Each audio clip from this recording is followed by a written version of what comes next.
Hello and welcome to this is our sixth episode of the Rich Salad Show.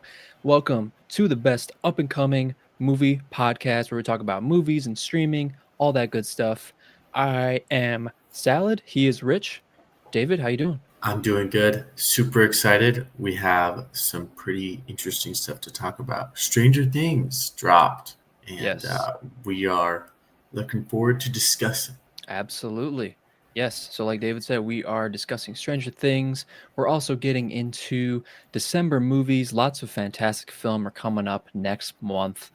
And we get into all that. We also talk about Star Wars Starfighter. They just found their new composer. Is it John Williams? I don't know. And we'll also get into Far Cry, another game adaptation show coming to FX. All right. The month of December, lots of great film coming up. Let's get in it with this. We are starting with Wake Up Dead Man, a Knives Out mystery. So, if you don't know the Knives Out trilogy, this is the third one in the trilogy, but it's essentially just a series of whodunit films with a stacked cast. Each film has a wonderful cast, spearheaded by Daniel Craig, who plays Benoit Blanc, a detective who's very good at what he does. So the first one, Knives Out, it did really well. I want to say the first came out in theaters, and then Netflix made a deal with Ryan Johnson, the director of these films, and they made Glass Onion, a Knives Out mystery, which came out, I want to say 2 or 3 years ago, maybe 2 years ago. Another great film, another mystery film with another stacked cast, and that one dropped on Netflix, but had a small theatrical release, which Wake Up Dead Man has right now. So Wake Up Dead Man, it's been in theaters. I want to say the usual deal is like a few weeks. I think this coming week is the last week it's going to be in theaters, but it's been getting rave reviews. It stands at 95%, both with critics and audience. So it's getting rave reviews. So I highly recommend you go see this film. I can't wait to see this. I want to say it comes to Netflix in the middle of December. So that is one to keep an eye out for. Starting next week, we are getting into Five Nights at Freddy's 2. This film is, of course, based on the video game, which I've never played. It was a big part of my generation growing up. I know a lot of people loved it. A lot of people still love that franchise.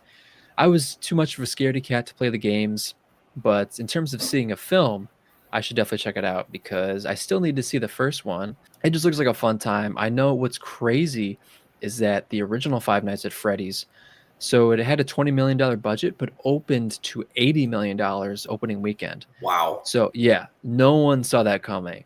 That was Wow. a great surprise, especially because it seems like horror is doing such a great job, especially this year. Like this year, we've had Weapons, we've had Together, we've had uh, the Final Destination, Bloodlines film. Like so many great horror films this year. There's a great thing that horror does, and it's usually really cheap to make. So these films that are cheap to make, they usually make a lot of money at the box office. So of course they have to be good in terms of the writing, but it's I mean, yeah, we've seen a lot of great horror films this year.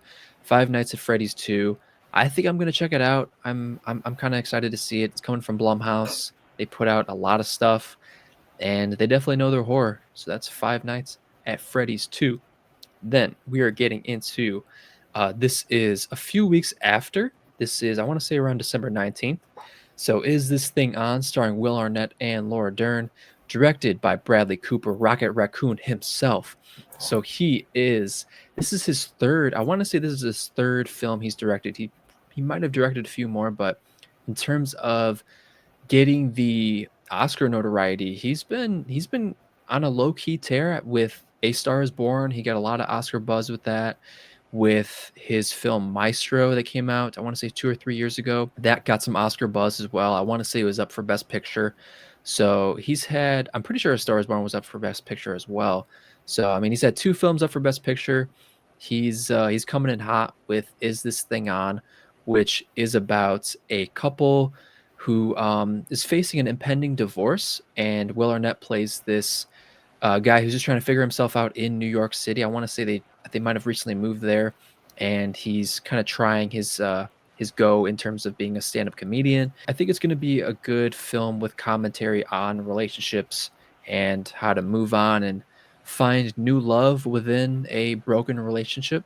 So, in terms of with Bradley Cooper's recent films in A Star Is Born and Maestro, they were they had some sort of grandness to them. While this film kind of feels like he's taking a step back and not being too bold with what he's showing. He just wants to show a relationship between two people and the machinations that go on with that. So I feel like it'll be a pretty touching story with some really insightful themes. Currently, the film is holding a 92% on Rotten Tomatoes, which is pretty solid with over 50 reviews. So that's pretty good to see. That is this thing on? Looking forward to that. So next is The Housemaid, starring Amanda Seyfried and Sydney Sweeney, which this film seems like it's going to be a pretty good time. It's going to be a thriller. I know Sydney Sweeney plays this one girl who is going to be Amanda Seyfried's or housemaid. So she's going to be living with this family, and things start happening where it's like, oh, this family seemed perfect. This family seemed clean and cut, but there is more than meets the eye. So you're going to get into some crazy secrets with some seduction and lots of seems like could get gory at moments, but it looks like it's going to be a fun time. It's coming from director Paul Feig, which Paul Feig has kind of a spotty record. He hasn't done too many things that have, I don't know, been great from what I've seen, but he's done a few things that have had weight. So seeing the trailer for this, it looks pretty funny. It's also starring Brandon Sklenar, who I think is going to be DCU's next Batman because he looks like it, and he's in talks with some people. So who knows? I feel like he could be the next Batman. We'll see about that. But that is The Housemaid. Looking forward to that. Unfortunately, I don't think it's going to make a lot of money. Like, I feel like with pretty much half of these films we're going to talk about today, they're just not getting a lot of marketing. They're not getting that push that these low budget films need to make money in theaters because they're going to get stomped by this Fire and Ash because everyone's going to go see Fire and Ash over pretty much everything in this segment. So Fire and Ash, nothing needs to be said. You know what's coming. You're going to get a visual spectacle. You're going to get one of the best theater experiences of the year, hands down. Now, what was interesting, and I've never seen this, is that when I went to buy tickets for this, there was only 3D format options available. I've never seen a Dolby format 3D before, so that's new. So that was exciting. So they are clearly pushing 3D, which they've never done before. So I'm very curious about that. Hopefully it'll be good. I know David, me and you, we saw this. We saw Way of Water in 3D. It was awesome. So very curious to see how 3D will be with Fire and Ash. But again, nothing needs to be said. You know what's coming with Avatar. It's going to be crazy big. It's going to make a lot of money, even though people might say it sucks or it's just not worth it. No, you're just fooling yourself. I mean, this franchise made over $5 billion. You're kidding yourself. That ain't gonna happen. This film's gonna make a lot of money. You wait and see. All right. Also, Marty Supreme is coming out the week after Avatar: Fire and Ash, and we've talked about Marty Supreme before. We are hyped for it. Timothy Chalamet is going to bring it as being a ping pong player of a guy who has a dream. He's going to make it happen. He's in the pursuit of greatness, which that echoes a lot of who Timothy Chalamet is as an actor, because he is, like he said in his SAG award speech when he won for A Complete Unknown in playing Bob Dylan, he said he's in the pursuit of greatness. So this role seems like it suits him super well. From what we've seen from the trailers, it looks like it's going to be a great time. You have a real solid cast in there surrounding him, so he's going to bring it. It's going to be a lot of fun. Coming from Josh Safdie, you got Marty Supreme, and then ending with this film is kind of interesting. I've from seeing when I've been at the theater for the past month, this trailer has been popping up, and it seems like it's going to be a good time. You have Hugh Jackman and Kate Hudson, who it's a film based on true events where it's these older musicians and they form a Neil Diamond tribute band. So they're just trying to kind of prove themselves that it's never too late to follow your dreams and find love. So I want to say this film could be pretty heartwarming, and I think it's going to be a good time. Who's ever a fan of Neil Diamond, I'm not. I'm definitely not. But in terms of being a good film, and if I hear some good stuff about it, I mean, I might check it out. I'm definitely a fan of Hugh Jackman. He always brings it. He is a showman with his work, being in The Greatest Showman, which I still need to see. And then, Yes. yeah, absolutely. And then, of course, recently being in Deadpool Wolverine, bringing that, he is a force on screen. So that is Song Blue coming out at the end of this month, at the end of December. So capping it off, so we got Wake Up Dead Man, Five Nights at Freddy's 2, Is This Thing on the Housemaid, Avatar Fire and Ash, Marty Supreme, and Song Blue. We got a lot of great films coming this month. Hopefully great films. At least half of these will be great. I'm sure of that. David, I need to kick it to you. Is there anything you're excited for this month? I'm really looking forward to Five Nights at Freddy's 2. I haven't seen the first one, but I saw the trailer for the second one, and I'm really thinking that I want to see it. So I got to rewatch the first one. Have you ever seen Game Theory on YouTube? So I used to follow Game Theory on YouTube where he would make theories about games. And the biggest, like the most videos that he made was about Five Nights at Freddy's. With Okay. all the games, all the lore, he was like breaking it down. He had like 20 videos on the lore of Five Nights at Freddy's. There's like a ridiculous amount of lore with the simple, such a simple game concept, but with the simplest of games, a ridiculous amount of lore. So the fact that we're getting movies and the first movie did well, and we're getting a second one. Joshy Hutch, let's go. The Hutch. The Hutch. So I'm looking forward to that. Avatar Fire and Ash, again, once in a lifetime experience to see it in theaters. I remember watching The Absolutely. Way of Water, despite the fact that we had people chattering behind us the whole movie, Oh, I totally forgot which about that. yes, you forgot about it. That's how Yeah. good. That's how good it was Yeah. that you because you Absolutely. forgot about it. Yeah. Because despite the fact that we had that, it still was top five of my favorite theater experiences. Yeah. Marty Supreme is probably another one that I gotta try to get to the theaters to see. Again, Yeah. it's almost like Timothy Chalamet is. Not like his magnum opus, but Mhm. like of that status. Like I think this is the film that's going to prove to everyone like, oh yeah, he has what it takes to be Mhm. the greatest. Yes, and so that's honestly one of the more interesting reasons why I'm looking for it. I used to play ping pong a lot when I was younger, so Yeah. uh, I think seeing it in a movie is going to be really cool. All right, guys, let us know your thoughts, what you're excited for. Lots of great film coming out in the month of December. Eager to hear what you're excited for. What did you do on Christmas? Oh, I went and saw Anaconda with Paul Rudd and Jack Black. Yeah, I could just watch the trailer. Or you could just watch Marty Supreme, or you could see Avatar again. Yeah, there's so many other things you could see. Yeah. That is a glowing review. So for what we're talking about right now, Anaconda. So Anaconda's coming out December 25th. Uh like we were saying, I mean, there's a lot of things coming out on December 25th. I mean, me personally, I mean, what's great about this trailer, it just looks fun. And I think if you want to have a great time, go see Anaconda. And what's really neat is that this doesn't connect to the original Anaconda. It's completely its own thing where they're trying to make an Anaconda movie while things go awry and it hilarity ensues. I mean, you got Paul Rudd and Jack Black. I mean, two guys that just whenever they're on screen, you smile no matter what. Especially for me, I think these guys are just wonderful. I love Nacho Libre. I love all those films that Paul Rudd's in. Just their vibe is always great. Definitely for probably someone on Christmas Day. It's not going to be me watching Anaconda, going to the theater, watching Anaconda on Christmas Day.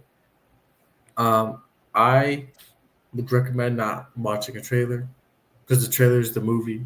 The trailer is the whole. Just if you are under 27 years old, really, if you're under 30, if you're 30 and under, and you see Anaconda, you see Jack Black, see Paul Rudd, you kind of like those guys, just go watch it and see what happens.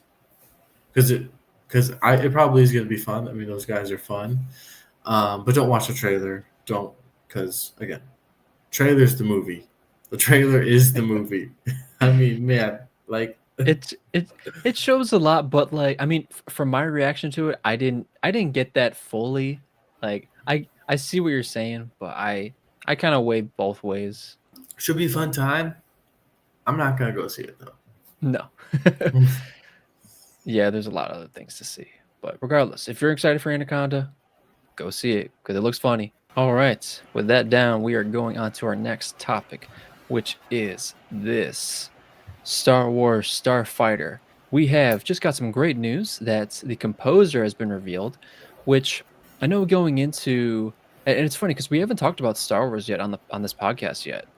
And Star Wars for me, there was a time where I was super fond of it, but I mean recently, in terms of the films, I mean, I don't even want to go into it, but with the recent trilogy and how divisive that was, divisive being a kind word, it was it just wasn't a great time. There were some great characters in there for sure, but in terms of seeing Star Wars in a direction that made people happy, that made people excited, it just didn't do it. So now we are met with director Sean Levy and in our lead actor position, Ryan Gosling, coming at us with Star Wars Starfighter coming in at the beginning of May 2027. We're getting a new foray into the world of Star Wars beyond the Skywalker saga. And I'm super excited for it because we got Sean Levy attached to this. Now, David, if you didn't know, since we were talking about Stranger Things earlier, Sean Levy directed many episodes of Stranger Things. So he knows a thing or two in terms of that light tone, or I wouldn't say light tone, but a dark tone with light elements around it and bringing the fun to it, bringing the hype to it. He's the guy to take Star Wars in a new direction. And with this Star Wars Starfighter film, I'm very excited to see it. So we just got recent news that the composer has been announced for Star Wars Starfighter, which is Thomas Newman. So this comes to us from Deadline as Sean Levy is talking on a podcast, which is called On Film with Kevin McCarthy. And if you don't know Kevin McCarthy, he is a film pundit who works with I want to say Fox News in Washington. I could be wrong, but he works with one of the news outlets. He's their film guy who interviews lots of people and talks film on their channel. While he's on this podcast, he says, "I don't know if it's public, but it is Tom Newman.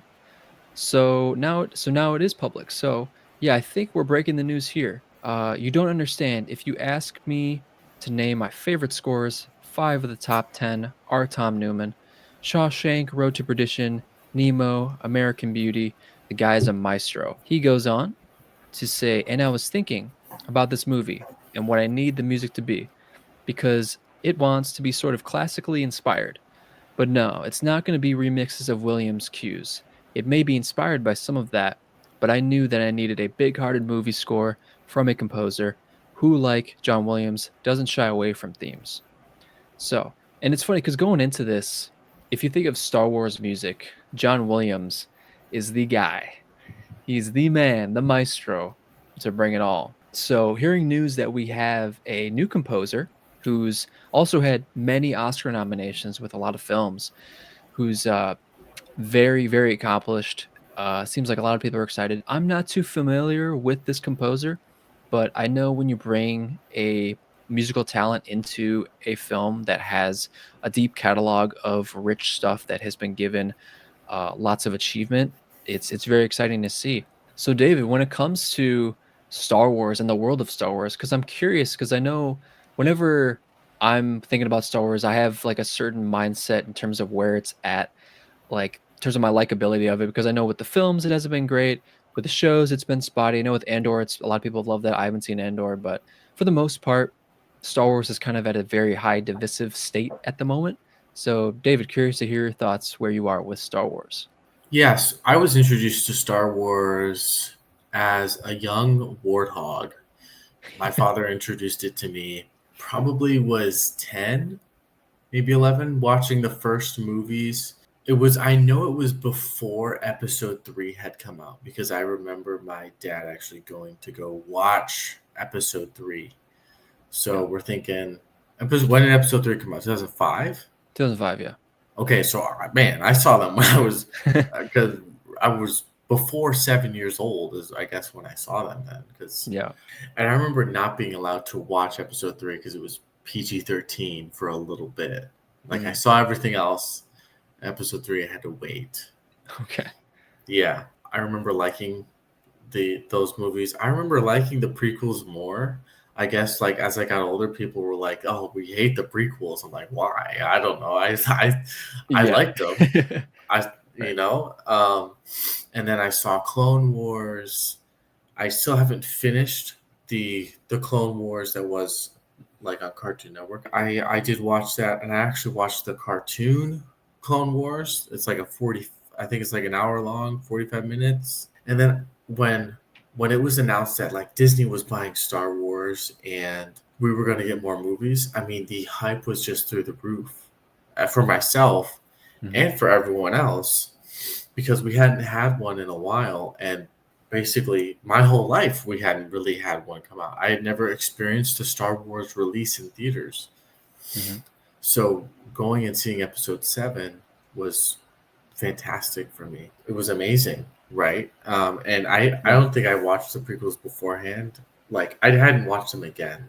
So I just like just straight into 7 after having like not seen anything else. And people just kept hating. And I'm like, I liked 7. I thought 7 was fine. I even thought 8 was fine.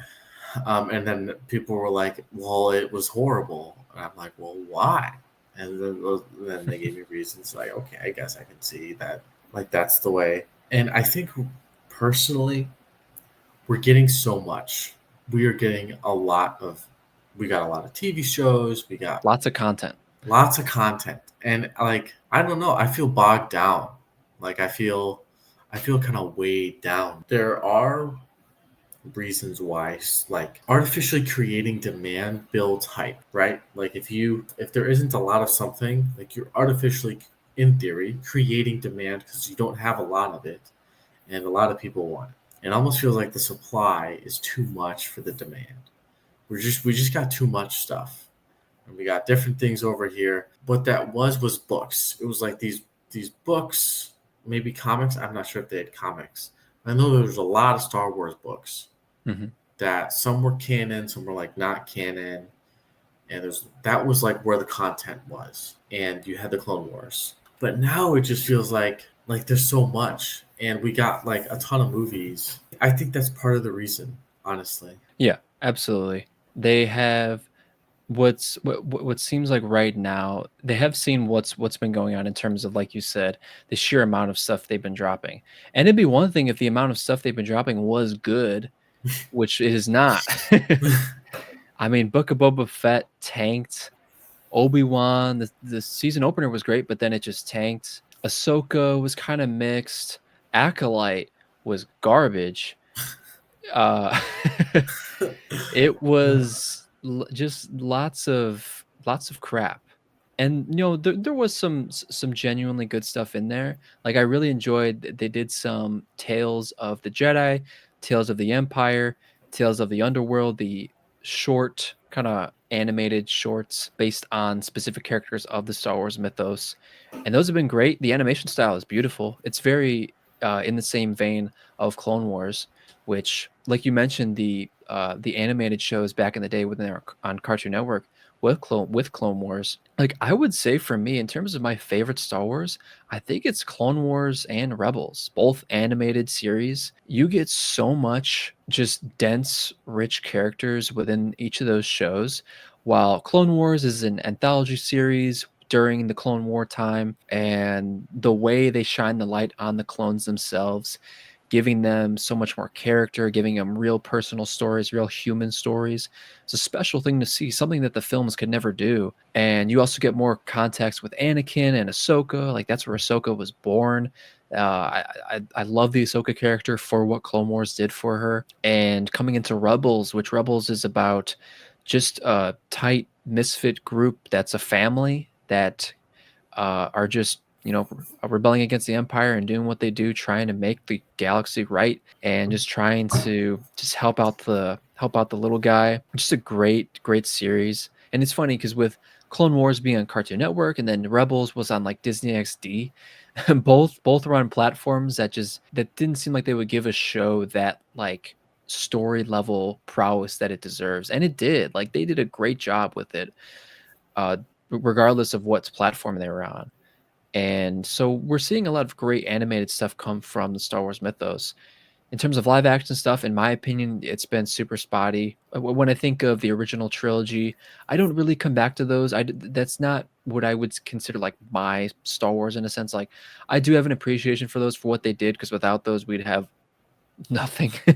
Without those, but like dismiss Star Wars, like, or dismiss all the things that came out after Star Wars, like the sequels and all that stuff. If there was no Star Wars, there'd be a lot less things that were inspired by Star Wars. I mean, it's there's no deny the prowess that Star Wars has given. But in terms of like my favorite Star Wars, the original trilogy is not it.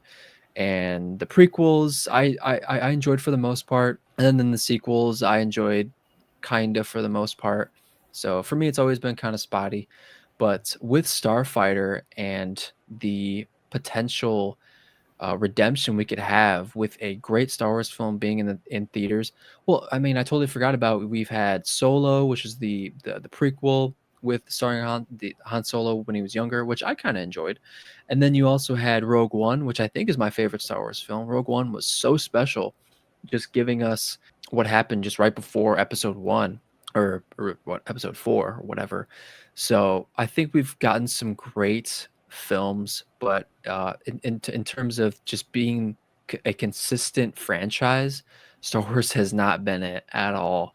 And hopefully with Starfighter, we can regain that. Very exciting hearing. We got a really solid composer with Star Wars Starfighter. We also have a pretty stacked cast. We got Ryan Gosling, David, if you don't know this guy, we have Aaron Pierre, who's coming in this, who's this kind of up and coming actor who's been great in a lot of things. He was just in, I think it was this one Netflix film. I can't forget what it was called, but he was great in it. He's going to be in the new Lanterns TV show, the new DC show about the Green Lanterns. He stars as Jon Stewart. He's going to bring the physicality. He's got the acting potential. You also get Amy Adams in there, Oscar nominee. She's fantastic. Oscar winner, I'm pretty sure. You got Mia Goth in there, another fantastic performer. You got Matt Smith in there. So you have countless just wonderful performers in Starfighter. And it seems like they're gearing up for a very solid film. Yeah, David, you got any closing thoughts? Honestly, I think part of the problem why we're getting inconsistencies is we have multiple directors with different visions for the Star Wars universe and their own story, and it's like the Star Wars universe feels infinite. So like you can tell an infinite number of stories. So you could just kind of, take whatever you want and make it whatever you want.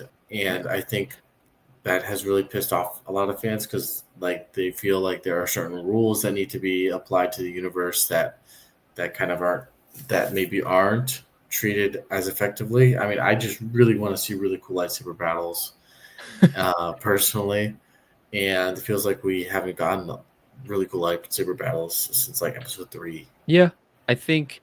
I mean, the biggest thing right now is the one who's the overlord of Star Wars. You got Kathleen Kennedy, who is a fabulous producer who's been in the business for lots of years, and she is fabulous at being a producer. But in terms of being a studio head, she hasn't done great, to say the kindness. But it seems like she's on the outs soon. I mean, when you think of a like almost the overlord of something like with Kevin Feige and the Marvel Universe, he has such a grip on the Marvel Universe and how to use it, and he's so good at being hands on with it and making sure it all flows. And I mean, like right now we are in like the roughest of the rough patch of the MCU, unfortunately. But that was because of things moving around within Disney in the past 5 years that was out of Kevin Feige's control. So we can understand there was a rough patch there with him, but that wasn't his fault, and there's nothing he could really do about it. But now he's back in control, and we're seeing, what next year with Avengers Doomsday, and even with this year, I mean, with Thunderbolts, a fantastic film, with Fantastic Four. People have seemed to really like that. Captain America: Brand New World. It was not good, but at least it wasn't like trash. But regardless, two out of the three Marvel films this year delivered, in my opinion. So it seems like they're they're back. They got something to prove. And next year we got Brand New Day, Spider-Man: Brand New Day, and we got Avengers Doomsday. So it seems like they're coming back with it, and hopefully Star Wars can get a real solid studio head that can overlook everything and just make sure everything works consistently. Make sure we just would get good movies. That's at the end of the day, that's what we need. Just good stories, good movies with fun, interesting, exciting characters that we can relate to in a sense, that we can root for. All the stuff that makes movies and TV shows great. So let us know your thoughts on Star Wars Starfighter if you're excited for it. I know we are because we need Star Wars back in the theaters, and it's been over 6 years. That's not good. We're getting into the world of Far Cry. So, talking about Far Cry because it just got announced that these two guys, we got Noah Hawley and Rob McElhenney, are coming together to create a Far Cry show for FX and Hulu. Now, for Far Cry, I'm not too familiar with it. It's a video game that I've been aware of for lots of years, as long as I've been playing video games. And it just seemed like, I mean, I'm not too sure what it's about, but apparently each story is different within the franchise, and they're following some sort of individual. Honestly, I don't know too much about it. And that is by design because I do want to check this show out, and I want to kind of go in knowing nothing at all. But in terms of our excitement for this, I mean, Noah Hawley and Rob McElhenney, both of them have been with FX and Hulu for a long time. Noah Hawley this is coming off the heels of his show that came out this year, Alien Earth, which is one of my favorite shows of the year. It's just been fantastic for the horror fans, for the alien fans. This show totally delivered for me, especially. I know the last episode gets a lot of flack for just what happened, but regardless, every episode prior to that was fantastic. We get a great, just in-depth look at more of the alien world and the different aliens within that world, which were super fun to watch. So can't wait for that because Noah Hawley just upped. He got a new contract with FX and Hulu for the next, I want to say 7 years, 6, 7 years, 6, 7. And so he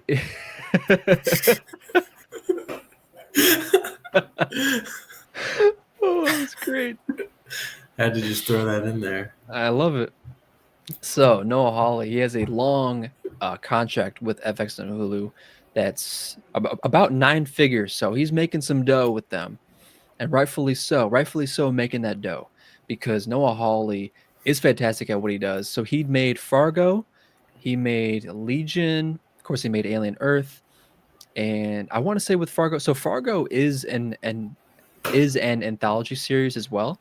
So to take Far Cry and do the same thing with that he's done with Fargo, do that anthology type series, which they plan to make this multiple seasons. So FX and Hulu seems to have a lot of faith in him for what he does, rightfully so, because he's made lots of great work. But I definitely need to check out Fargo sometime soon because it's not like a spinoff, but that was made with inspiration based off of the Coen brothers film Fargo, which I know was a very well revered film in itself. And then so of course we got Noah Hawley teaming up with Rob McElhenney. So Rob McElhenney with his deal and his involvement with FX and Hulu, him and Ryan Reynolds both they co-own a football team in the UK. So as we would call it soccer, but football. And they had their show Welcome to Wrexham, which was them going into that world of the football scene and building that team. And that show, I want to say it said 3 seasons or maybe more, but a lot of people seem to love it. I definitely need to check out at some point because it seems like a feel good show with real people. Like it's in a sense a reality show about this team. They're building this team to be great, and apparently they've done some great work because it's they made some really great headway in terms of their league. I want to say they like jumped some leagues to get to. I don't know the exact terminology for it, but their team has done some great work. Do you know So how English football works? I do not. Okay, let me explain it real quick. Run it down. So, like in professional baseball, like in the United States, or professional football, basketball, you have the top league, and you might have like a minor league team for like baseball, but there's no way to go. If you're a minor league team, you're a minor league team. Yeah, you just stay there.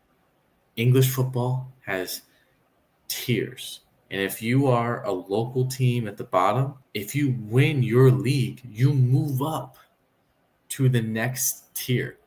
It would be like the King County Cougars moving up to the Major League Baseball. Now, there's a lot of tiers, so that's the thing. That's why this is a good story. There's Yeah. like 9. The bottom 5 are like there's like no money, like people are basically playing for fun. Like bare bones. But the thing is, if you're in the bottom of the league, you could be relegated. You could be relegated to the lower league. Yeah. So at the end of the season, the bottom team from the higher league and the top two from the lower league play. It's called a relegation match, and Okay. it's huge games for both franchises because if you're at the bottom, you get up and you get so much more money and resources from the league. Hmm. But if you move down, you lose that. So it's a huge game, That and sounds really fun. what's awesome about it is these guys took a team that was in maybe the fourth or fifth tier. I can't exactly remember. I remember seeing the first season, and they took them from that, and they've just been moving up. And the fact that they're documenting it and putting it in a show on Hulu is Right. really cool. That's Right. really cool. Yeah. And they did the female team. I don't know about that. Okay, yeah. Yeah. Okay, Yeah, because so they're doing the female team, and they're essentially doing the same thing. They're trying to build that team up as well. that's cool. Yeah. Yeah, that's really So, cool. I wish there was a sport in America that had the relegation system. I think it's so cool, and there mhm. is a sport that can do it. It would take a lot of convincing, and it will never happen. But it is technically possible, and it's college football You because said you have you said college football? yes. Okay. So you would just divide the conferences, and so you'd have some conferences that like you have the top 8 or whatever, and then if you're at the bottom, you play from the lower conference, you play that match, and then you move up or you move down. Okay. That's how it would work in college football. But yeah, this is a great show. Welcome to Wrexham. Yeah. Yeah. Welcome to Wrexham. Of course, he was also in, or he is still in, It's Always Sunny in Philadelphia, which Yes, it's like what, it's the longest running sitcom. it's still going. Yeah. It's 17 plus seasons. It's wild. Have you seen it? I don't think so. I've Okay. heard about it. Yeah. I That's mean, crazy. it's crazy. Yeah, when you go back to like the first episode, the format of it, it's like that classic, box, like 4:3 aspect ratio for like, box TVs. And then Wow. of course now it's, modernized. Yeah, I saw a few episodes. I'd say it's definitely our kind of humor. um gets pretty dark in some ways, but like it's really funny. Okay. Yeah. So yeah, Rob and Noah Hawley teaming up to put out Far Cry. I know Rob is going to star in this first season. So curious what character he plays. It seems like each game focuses on some certain individual and their power. So I'm sure we'll see him. We'll see him in that role. Yeah, another great thing about this story is we're seeing more video game adaptations, and we've been on a streak of fantastic video game adaptations. We were talking about it on the last show, I think. We've been talking about it a lot. I mean, we got Last of Us, we've had the Sonic films, we have Fallout, we have the God of War series coming. So lots of fantastic stuff on the way for video game lovers. And I think what they need to do with this show is just try and make a good show while being in the sphere of the games, keeping what made the game special, bringing that to the show while also injecting some new stuff that makes it interesting and fun and different. And you got a great creator behind it with Noah Hawley. I think this show could be pretty solid. So, David, you got any final thoughts on this Far Cry show? Final thoughts. It's going to be really interesting to see another video game adaptation. Again, we're on a hot streak. It's got me worried. We're going to get something that's absolute garbage, but Noah Hawley's putting out some really good stuff. So it's like, again, the directors and the creators, the writers, if you trust them and if you have trust in them, they deliver. So it's going to be interesting. Absolutely. It seems like FX and Hulu have deep trust in him, giving him 9 figures of a lot of dough. A lot of money. A lot of money. The big boy. Stranger Things. Season 5, Volume 1 just came out on Wednesday, and it seems like it's being received extremely well.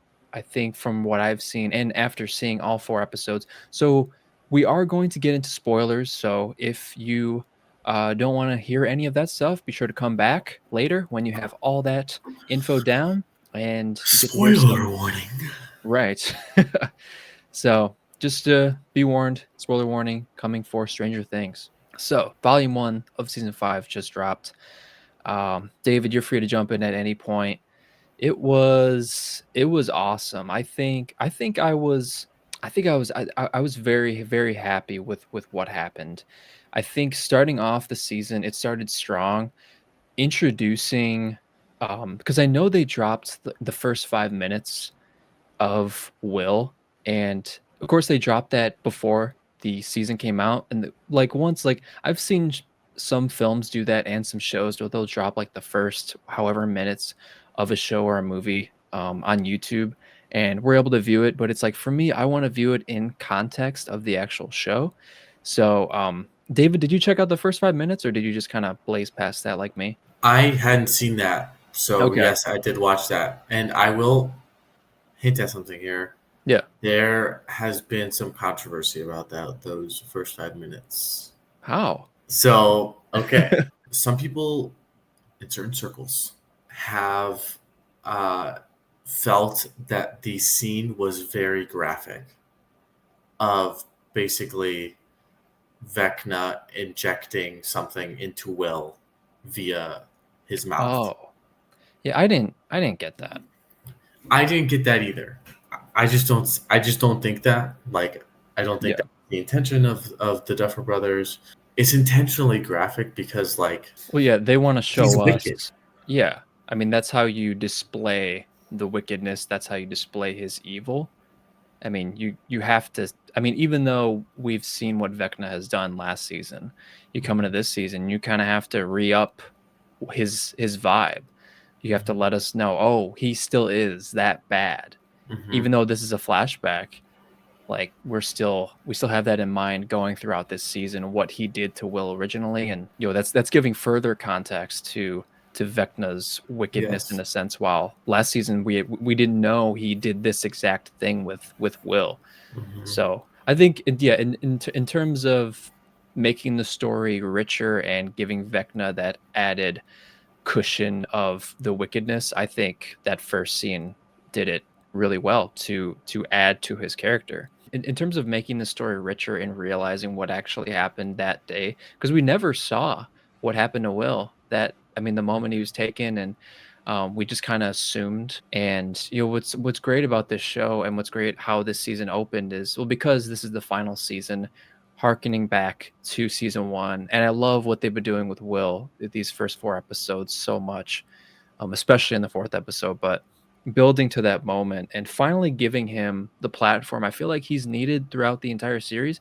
Because before this season, I never had an idea of Will as being like that guy, that one in the friend group that really could make a difference. He was just kind of there, Mhm. and he was always the scaredy cat. And I love that. I mean, I don't know if it's too late that we kind of got this redemption for him, but I mean, better late than never, because with these with these first 4 episodes, they've just been a great slow build to his potential. And seeing his potential in episode 4 was just sheer hype. I was just I was like I was just clutching my fist like let's effing go because it was so worth it, so exciting. Just seeing him do work on some of these demos was just beautiful. But I guess if I were to kind of give my thoughts of the first 4 episodes, I'd kind of go episode by episode in a way. But I love, with episode one and bringing us back to these characters. Like for a TV show to work, you have to have fun, quirky, engaging characters that you can connect with in a way that you can root for, that you can hate, lots of emotions you want towards certain characters in a show. And this show does it so well because I mean, with I mean, it can get kind of lost. Like you would think a show like this will get lost in its characters with the sheer cast of them, but they don't. They all have their part to play in this large story. They've had their part to play in this entire franchise across these 5 seasons. We've seen them through all sorts of scenarios that give us such a camaraderie for these characters, and it's been such a fun time to watch them. I think season in episode one of the season so far, I love what I'm seeing from Robin, Maya Hawke. I think she's probably my favorite of the season so far. She is so fun to watch. She has such energy, such charisma, such charm that she delivers. And of course, like when she's talking with Will, when they have their one-on-one scenes and the connection between them was just awesome. I mean, like just I mean, and she's such a catalyst um for having him think in a certain way to reach his potential. So that's been great to see. I love the interaction with them two and his mom, um, Joyce. Winona as Joyce is just phenomenal as well. She is just so much fun, being such a great mother. I mean, and you can see over the course of the 5 seasons, she's been such a great supporting character for him, and of course with Hopper. Um, it's just been such a great time seeing these characters develop. And I want to say, I think it was in episode three, which episode three, the Turnbow trap. I mean, that was another hype moment when they're just setting up that trap, getting redemption on the Demogorgon with of the fallout of the beginning of episode two with the attack on the Wheeler house. Just so many great moments throughout these first 4 episodes. Um, I probably have more to say, but David, you got anything for the first 4 episodes? Man, I don't know how they keep doing it. How they keep putting out something that is just better than it was before. Like, to be Right. honest, like it's kind of insane. The only critique I have is Lucas's hair. The flat top is just not tall enough. It needs to be at least a few inches taller. And much like with the exception of season one, it takes just like a little bit to get going, just a little bit. And that's just the reality of the fact that they have so many characters and you're just trying to catch up. And you love all of them. So you don't mind. You don't mind at all. You don't mind what Ted Wheeler is doing. And I love how they're bringing on, I mean, it's got that 80s flair where the kids are, the actors playing teenagers are far too old to be doing that. It's got to that point now. I mean, most of the cast is in their 20s. Yeah. All of them are. So like they definitely don't look like they're 15. It's very obvious. Even still, like you still care about the characters. I'm loving Dustin's arc where he's still grieving, the loss of Eddie and still being bold and not changing who he is and wearing the Hellfire shirt and then getting beat up. But getting beat up but fighting back. Like he really he took it to those guys for as long as he could. Yeah. Well, yeah, Uh, in that scene specifically, it was a one shot. There was a long take. Like I love in terms of the cinematography, I think the season has been great so far. Every season has been amazing. It seems like they have a really who's ever the cinematographer, they just have a great eye for color, for what's in the shot, especially within that fight scene. Like you don't need to like a fight scene like that with these kids. You don't need to do anything too crazy unless you're like Cobra Kai or something. But within Stranger Things, like they took the extra mile to actually choreograph a decently shot fight scene that doesn't cut.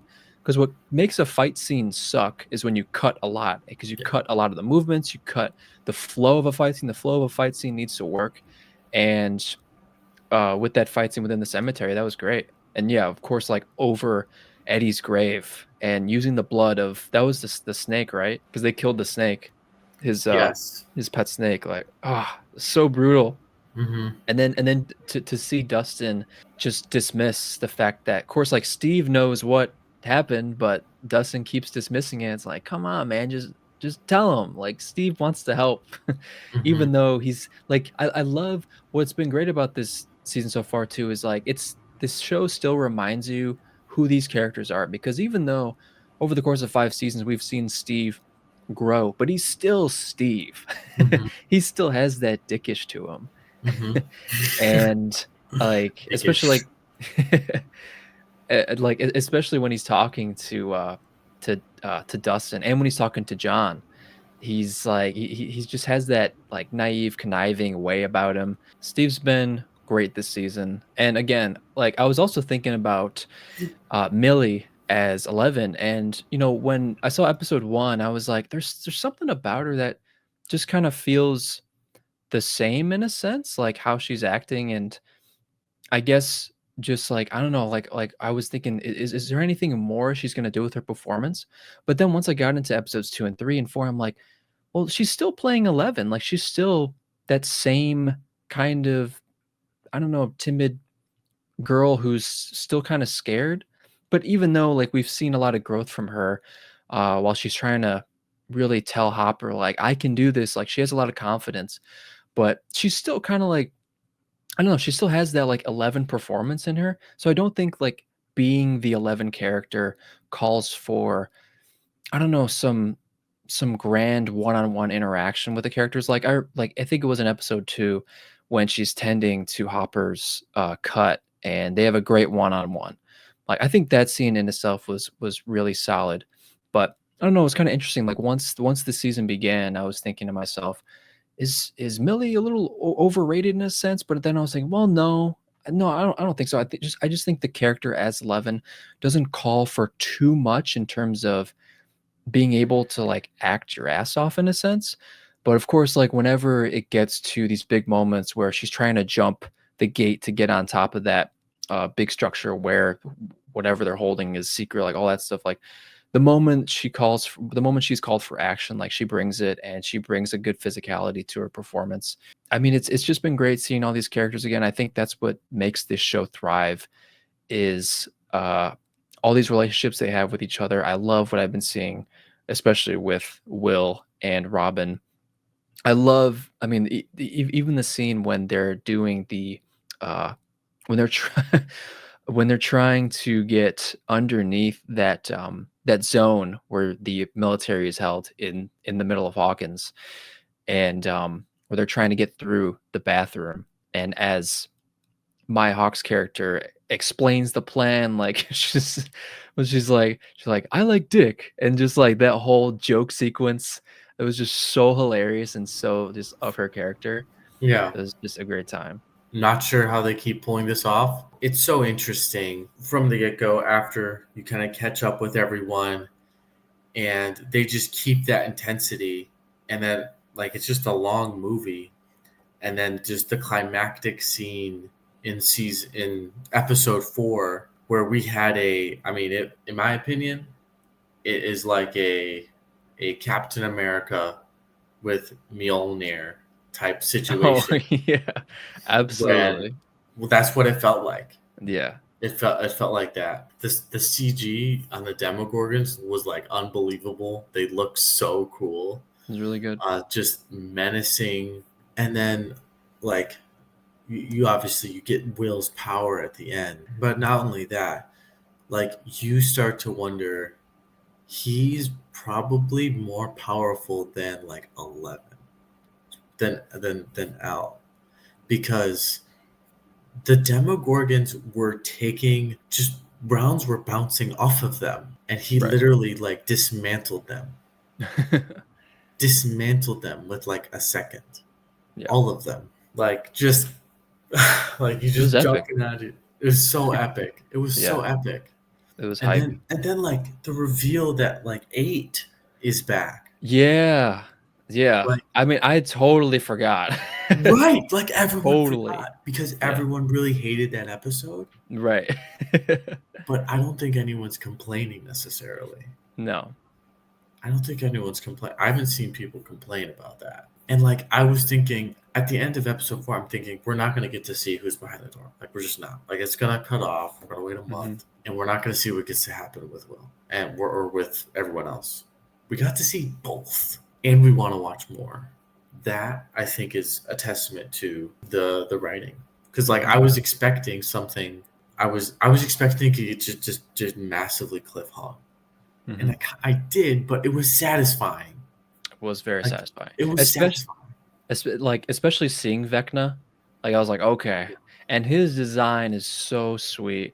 He looks awesome. He does. I saw people hating on it. Oh, I like it. that's It funny. looks sick. Yeah, it's funny seeing how he looked last season, and it looks more practical from last season, while this season I think gets more of the CG treatment, Hmm. which I don't know if I like or dislike. I mean, in terms of the design, strictly if we just went off design, whether it's CG or not, I like this season more. But I think last season had more of the practical look to it because it looked like it was him in the suit. While this one, it's kind of a little too. He's like a little too bony in a way near the torso.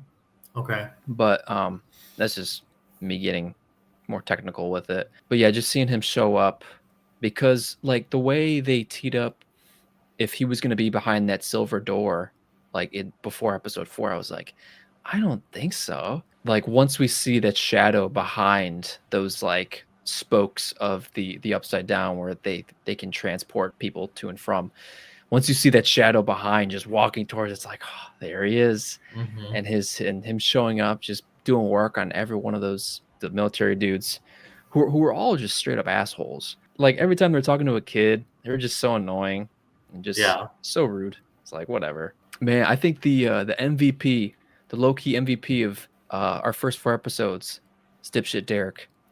Yes. He was. I mean, the moment you're introduced to him, he is a son of a bitch. But Yeah.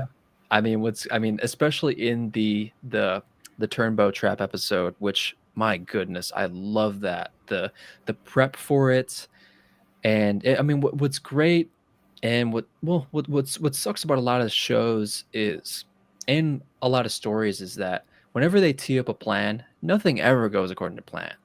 But Hmm. with this, it did go according to plan, but the plan still didn't work out. So like we kind of got what we wanted, but then we didn't. So I was like, okay, I'm cool with that. I mean, also like another great moment when in that Turnbow episode when they're at the barn and Steve and all them are driving and they see when the demo goes when and I love when like their phrasing for when they go to the upside down. They're like, he flipped. Like this that just sounds Yes. that sounds so dope. I love that. Yeah. He's like, he flipped, he flipped. It's like, and then like whenever like they see the remnants of where the upside down is whenever the demo flips, and then Steve's like, I got a theory. And he was like referencing some what like some like snack. Boppers. Yeah. And Peanut you know, butter he's like, boppers. right. It's like I got a theory, and then they're just arguing, and like us as the viewer, I was like getting hyped. I was like, "Come on, I feel like they're gonna do it." And then like Nancy's like, "Do it," and he's like, "No, that was the only confirmation he needed." And then he booked it, and when they go and they flip and it works out, it's awesome. And now that they're in the upside down, and it's all stemming back to Hawkins' lab, that's freaking awesome. That's great. That makes so much sense because that's where it all began.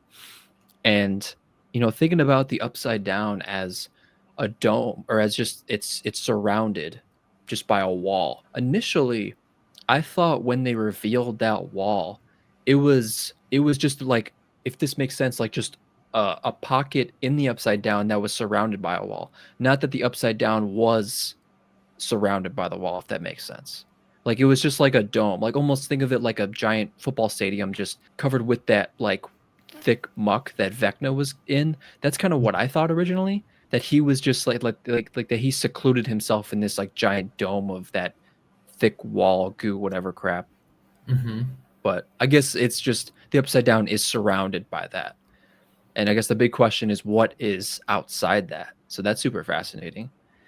And then when we see what happened with Max and Kate Bush. Yes. Kate Bush is still pushing. She's still pushing up that hill. I mean, it's crazy just more we're getting from from that song. Of course, it was funny when they played it. I was like, Kate Bush is still here.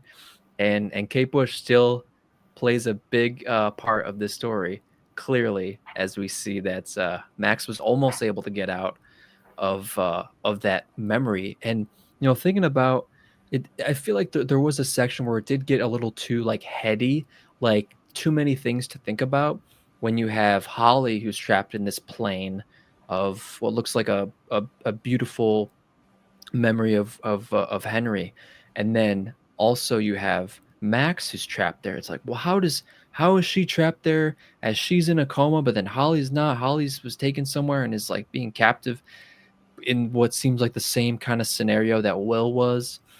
It's like, how are they in the same plane when they're both like in separate ways of being dead but not dead? And it's funny because there was a moment Max like kind of alluded to that. She was like, "Well, how am I here when you're here?" And she's like, "Well, I'm in a coma in a hospital, and like, how am I here?" So I feel like there was a moment where it got just a little too heady, just a little too much to think about. But then I was like, okay, I guess I can understand it. Seeing Max go through some of the memories and seeing that she was almost able to get out, like it was just heartbreaking. And I love that they still keep that love between her and Lucas, that they really care for each other. And Kate Bush really played a part, and it seems like she probably will later on again. So, David, you got any other thoughts? Final thoughts. With how amazing it has been, I am just so hyped for Volume 2. And Yeah. baby, I want to see it in theaters the last Dude. episode. Well, I want to. are you gonna be able to come? Are you gonna be able to make it out? I I'm gonna try. I think I can. It's New Year's Eve, right? Yeah, Man, I want to see it so bad. I mean, if I got to win a episode 4 in theaters, like that would have been insane. I mean, that's absolutely. so to see really a global phenomenon come to an end after 10 years of just beautiful storytelling, beautiful characters, beautiful music, all coming together on the big screen. Like, ah, I'm so Yeah. excited. I'm so excited, especially because like I feel like I've toned down my expectations each season, and it's just blown them away. Because each time they've upped from the last one, and season one is special. I will say, season one is different, and it Yeah. it has the special magic that led to the next seasons. And I think it stands alone, like in itself, as being different and above the others personally, regardless of Mhm. how good this last season's going to be. Like, you have to have trust in the writers, you have to have trust in the people making it, and I got that trust. Yeah.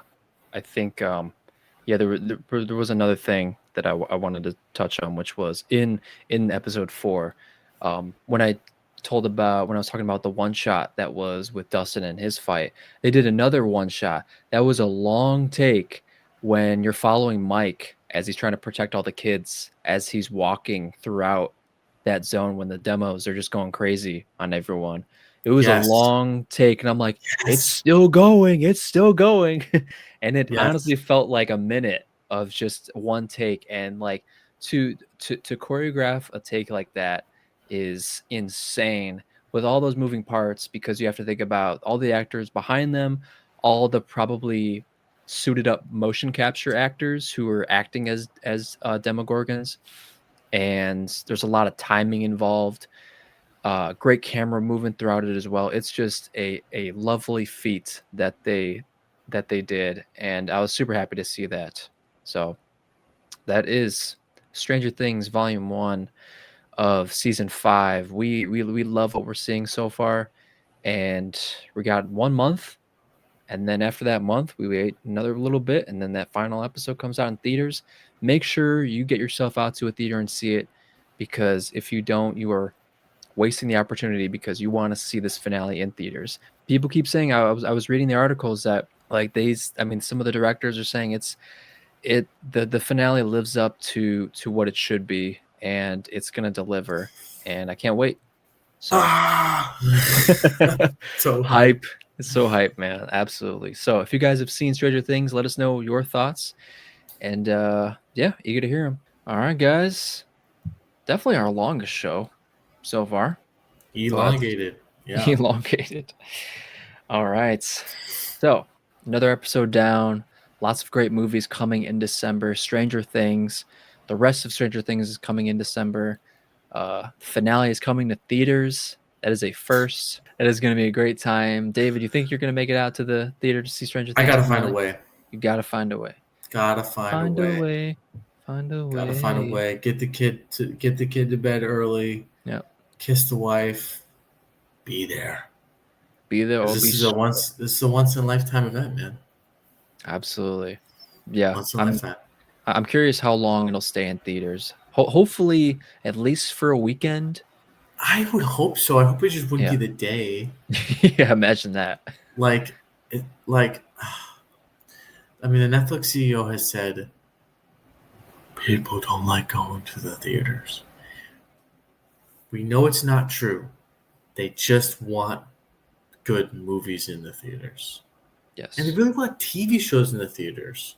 Like, the fact that Stranger Things is going in theaters, I think it's going to do really well. It's going to do really, really well. Absolutely. All right, guys. Well, let us know what you're excited for. Lots of things coming in December. The new Far Cry show coming out, video game adaptations. Let us know if there's any video game adaptations you'd like to see. There's lots of good stuff. All right, guys. Thanks for tuning in. We appreciate it. We have fun talking about this every week, and we'll see you next time.